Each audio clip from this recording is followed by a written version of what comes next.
Legal vocab की आज की क्लास में आप सभी का स्वागत है। उम्मीद करती हूँ कि हमारी पहली की क्लास भी आपने देखी होगी।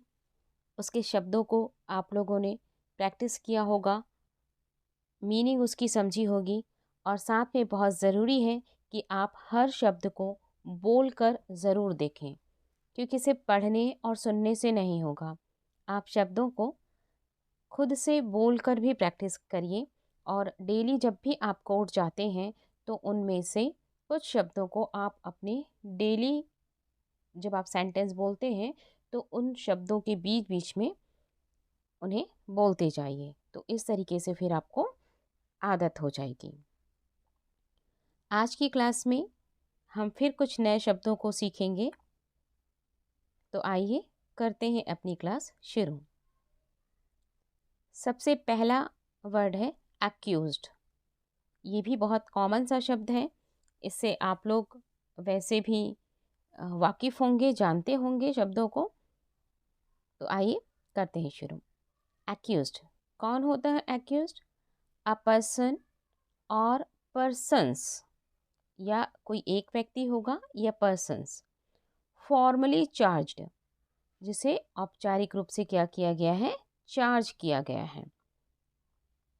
और इम्प्लीकेटेड इन रॉन्ग डूइंग, कुछ उसने गलत किया है, उसके लिए उसे क्या किया गया है? चार्ज किया गया है। Convicted but not yet convicted of a crime, लेकिन अभी वो क्या है? कन्विक्टेड नहीं हुआ है। ठीक है, तो ये भी एक नया शब्द है। देखिए, कन्विक्टेड, ये भी आप लोगों ने सुना होगा, कन्विक्टेड और एक्यूटल। ठीक है, तो एक्यूज का मतलब कौन होता है? एक ऐसा व्यक्ति या बहुत सारे कोई व्यक्ति जिनके ऊपर चार्ज तो लगा है, लेकिन उनको अभी तक कन्विक्टेड नहीं किया गया है। कन्विक्टेड नहीं किया गया है मतलब अभी तक उन पर दोष सिद्धि नहीं हुई है। ठीक है, चलिए आगे बढ़ते हैं। जैसे एक शब्द आता है कन्विक्टेड, ठीक है, तो जैसे अभी convict but not yet convicted है ना, तो कन्विक्ट नहीं किया गया है। अगला शब्द आता है एक्विटल। एक्विटल का अर्थ होता है a legal judgment based on the decision of either or jury or जज।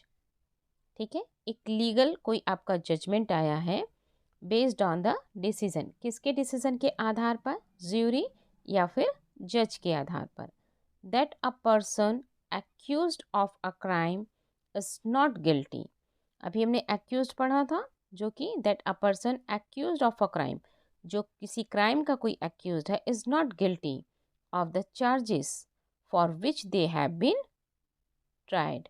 मतलब जिस किसी क्राइम को करने के लिए उस पर जो एलिगेशंस लगे थे उस पर उसको गिल्टी नहीं पाया गया है, तो अब वो क्या कहलाता है? एक्विटल। मतलब वो उस क्राइम से क्या हो गया? एक्विटल हो गया, बाहर आ गया। ठीक है, दोष सिद्धि नहीं हुई है, दोष मुक्ति कहते हैं जिसको हम लोग हिंदी में, एक्विटल। और अभी हमने बताया था आपको कन्विक्टेड। कन्विक्टेड मतलब दोष सिद्धि हो जाना।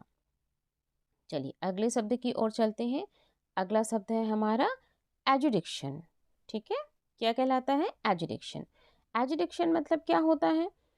ये एक प्रकार का, समझ लीजिए, ये कंप्लीट प्रोसेस है, the judicial process that ends a criminal proceeding. मतलब एक एजुडिक्शन जो है वो एक क्रिमिनल प्रोसेस है, जिसमें क्या होता है कि कोई भी जो ट्रायल चल रहा है उसमें या तो एक्विटल होगा या कन्विक्शन होगा या डिसमिसल ऑफ केस होगा। ठीक है, क्या होगा? या तो एक्विटल होगा या कन्विक्शन होगा, या तो फिर क्या होगा? डिसमिसल ऑफ केस होगा। तो ये जो पूरी प्रक्रिया है वो क्या कहलाती है? एडजुडिक्शन कहलाती है। ठीक है, the judicial process that ends a criminal proceeding by a judgment of acquittal, conviction or dismissal of a case. ठीक है, अगला हमारा शब्द है एडमिसिबल एविडेंस। ये भी बहुत ही कॉमन सा शब्द है। एविडेंस से तो आप लोग वाकिफ़ ही हैं। एविडेंस मतलब कोई साक्ष्य, और एडमिसिबल मतलब जिसको कोर्ट क्या करती है? एक्सेप्ट कर लेती है, ऐसा evidence, admissible evidence, evidence that is relevant and proper for the court consideration. एक ऐसा एविडेंस जिसको क्या करती है, कोर्ट कंसीडर करती है। ठीक है, कब कंसीडर करती है? Pre trial hearing are often held to allow the जज टू मेक दिस डिटर्मिनेशन। जब ट्रायल कोर्ट में ट्रायल चलते रहता है उसी समय ही क्या करते हैं, हम अपना एविडेंस देते हैं और उसी समय कोर्ट इसको क्या करती है, अलाउ करती है। ठीक है, अब अगला शब्द आता है एफिडेविट। ये भी बहुत ही कॉमन सा वर्ड है एफिडेविट, लेकिन एक्चुअली मतलब क्या होता है एफिडेविट? ठीक है, a written sworn statement made under oath in which the writer swears that the information stated therein is true। देखिए, जब भी मैं आपको कोई एक सेंटेंस बता रही हूँ और सेंटेंस की जब मीनिंग बता रही हूँ तो उस मीनिंग के अंदर भी आपको कुछ शब्द ऐसे मिलेंगे जिनको पढ़ करके आपको समझना भी है, सुन तो आप रहे ही हैं, और साथ साथ में उन शब्दों को भी आप याद करते रहेंगे। तो ऐसे आपकी प्रैक्टिस बहुत अच्छी हो जाएगी। जैसे यहाँ पर एक दो शब्द आप लोगों को ऐसा लगा होगा कि स्वॉर्न स्टेटमेंट। ठीक है, sworn statement made under oath. जब हम शपथ लेते हैं तो स्वॉर्न स्टेटमेंट क्या होता है? शपथ लेते हुए जो हम स्टेटमेंट देते हैं that is called sworn statement. ठीक है, इन विच द राइटर स्वेर, अपन ऐसा बोलते हैं ना, स्वेर कसम से, तो वो क्या करता है, विच द राइटर स्वेर्स, मतलब उसकी कसम लेता है, that the information stated there is true. तो उसमें जो हम इंफॉर्मेशन दे रहे हैं अपने एफिडेविट में, वो हमारी द्वारा दी गई सारी जो इंफॉर्मेशन है वो सही है। आप जानते हैं एफिडेविट शब्द मैं बोलूँगी तो तुरंत ही आपको समझ में आ जाएगा कि एक पेपर है और उस पेपर में कुछ लिखा हुआ है और जो उसके नीचे साइन कर रहा है, जो शपथकर्ता लिखा होता है, तो वो शपथकर्ता ये शपथ दे रहा है। But in this way you can understand the word better. चलिए, अब अगले शब्द की ओर आते हैं, ऑल्फर्ड डॉक्ट्रिन। ऑल्फर्ड डॉक्ट्रिन जो है एक शब्द तो है ही ये, लेकिन इसके साथ साथ ये एक प्रोसेस भी है कोर्ट की जो आपको जाननी चाहिए। ये चूँकि एक डॉक्ट्रिन है, मतलब ये सिद्धांत है किसी चीज़ का, तो पहले मैं आपको थोड़ा सा एक्सप्लेन कर देती हूँ ऑल्फर्ड डॉक्ट्रिन के बारे में। इसको क्या होता है कि जब किसी मामले में जो कोई डिफेंडेंट जो होता है वो अ, वैसे भी जनरली वो एडमिट तो बहुत ही कम लोग करते हैं कि हाँ मैंने ये किया है। तो डिफेंडेंट जब होता है वो अपनी गिल्टी को एडमिट नहीं करता है, लेकिन जब प्रोसिक्यूशन की तरफ से उसके ऊपर जो एलिगेशंस लगाए जाते हैं तो ये बातें स्वतः सिद्ध होने लगती है कि हाँ उसने ये जो क्राइम है वो किया हुआ है। तो इस चीज़ को प्ली बार्गेनिंग के अंतर्गत जब लाया जाता है और उसके बाद जब उस डिफेंडेंट को ये पाया जाता है कि वो क्या है, उसने क्राइम किया है, तो ये जो पूरी जो प्रोसेस है जिसके बीच में प्ली बार्गेनिंग आती है, तो ये कहलाती है ऑल्फर्ड डॉक्ट्रिन। ठीक है, तो इसको पढ़ के मैं आपको बता रही हूँ। A plea in a crime case in which the defendant does not admit guilt।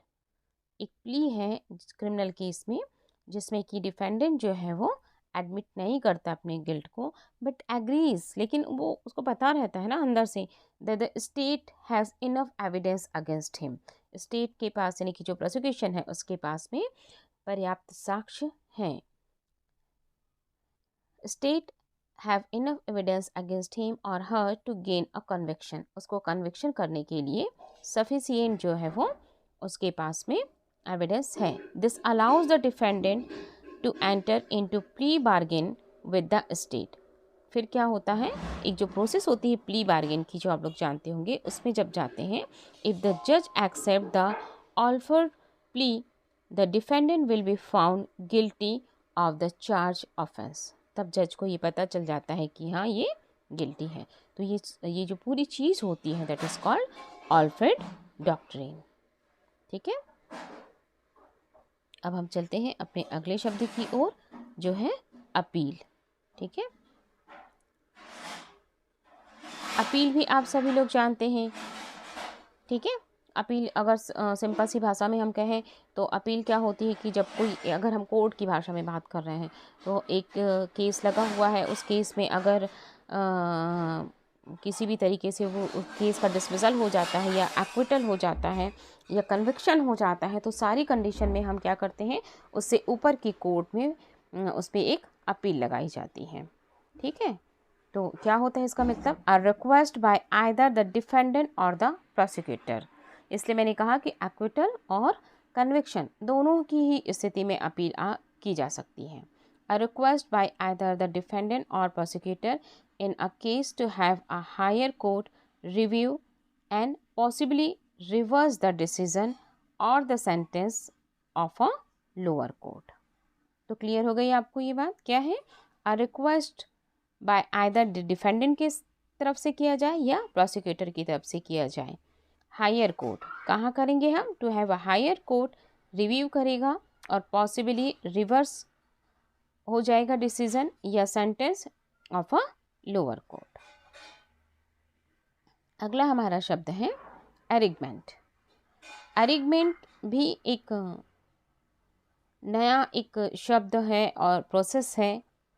बहुत ही सिंपल सी बात है, जो पहली सुनवाई होती है ना, वो पहली सुनवाई समझ लीजिए, जहाँ पर कि जो एक्यूज होता है वो रहता है और फिर उसके ऊपर जो चार्ज लगाए जाते हैं, उस चार्ज को बताया जाता है कि आपके ऊपर ये चार्जेस लगे रहते हैं, तो वो कहलाता है आर्ग्यूमेंट।